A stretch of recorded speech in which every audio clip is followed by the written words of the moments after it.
When you have your pantry stocked with some essential Italian ingredients, you can throw a pasta together for lunch or dinner in literally minutes, just like this spaghetti with tuna Sicilian style.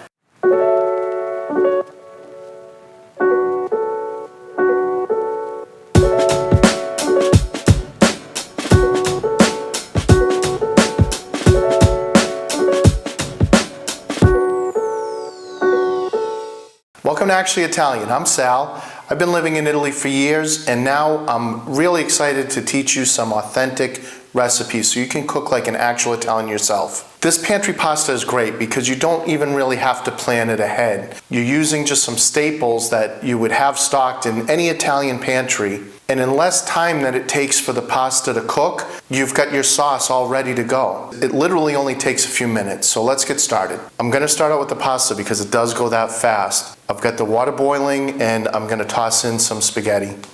You can use whatever pasta you like, short, long, doesn't matter. I'm going to put a pan over medium heat now and get a little olive oil in there and start the onions. I've got some nice spring onions here, but you can use shallot, any type of onion is fine. We just want to sweat these. Now normally I would add a little bit of salt, but I want to avoid salt at this point because this could be too salty later. There's a lot of salty elements and we're going to use the cooking water. Once these are softened up, that's when I'm going to toss in the tomatoes, the fresh tomatoes. Some small cherry tomatoes here because I want that sweetness. However, this is a pantry pasta, so if you don't have any fresh tomatoes, it's okay to use some canned tomatoes. I would go for some whole peeled cherry tomatoes, kind of like this one here, and this is the point that I would add them. Just know that they're gonna break down quite a lot. It's gonna become more like a sauce. These tomatoes, we just wanna kind of wilt and maintain some of the freshness. Once the tomatoes are almost cooked, they're starting to fall apart a little bit, this is when we're gonna add everything else. Starting with the tuna. This is the star of the show, so we're using tuna packed in olive oil. Try to avoid tuna in water because the texture is mushy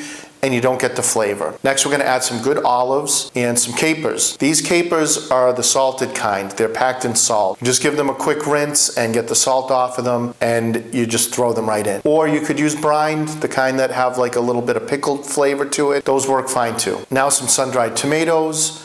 These ones also you want to get in oil. If you use the sun-dried tomatoes that are packed dry and you just toss them in, they're going to be really tough. They need to be reconstituted. So instead of using those, use some that are packed in oil and it'll also taste better. I've got a pinch of dried red chili flakes too. We're going to hold off on the garlic for a minute. We just want to get everything kind of incorporated here. I'll put the garlic in with just a little bit of the oil here just to kind of get it started.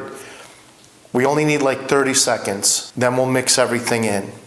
At this point, the pasta's almost done. We've got about a minute left before it's al dente. What we want to do now is use that cooking liquid to make like a sauce. I'm going to take a couple of ladles of the cooking water right from the pot and put it into the pan. I also want to save some just in case, because as this cooks down a little bit, it's going to get thicker, it's going to reduce. We might need a little bit of extra just in case later. Now that we have the water in there, it's starting to cook down, this is when I want to add the herbs to keep everything kind of fresh. I've got a mix of parsley and mint, both fresh. I really love mint and it's very popular in Sicilian cooking. I feel like it's an underutilized herb.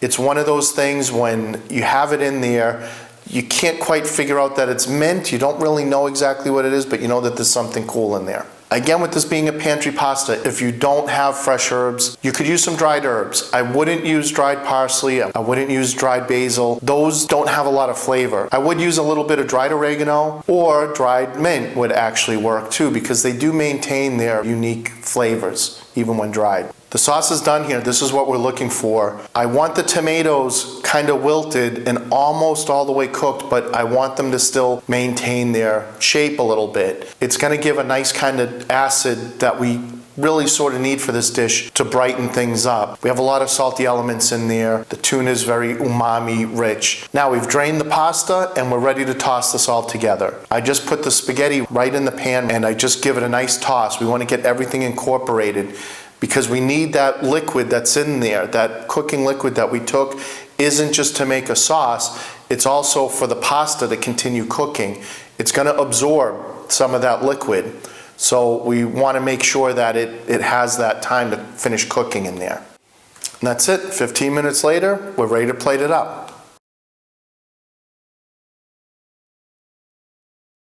Now I know I say this all the time, but this is one of my favorite pastas. Spaghetti with tuna is just my go-to when I don't know what to cook. All right, I can't wait to taste it, so I'm gonna dig in.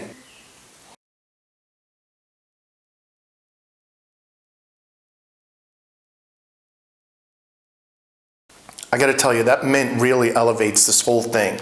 It's so subtle, but it definitely makes it taste unique. We've got those salty bits in there from the olives, the capers, then there's the sweetness of the tomatoes and the onions. Everything's working together. That's why I love this dish.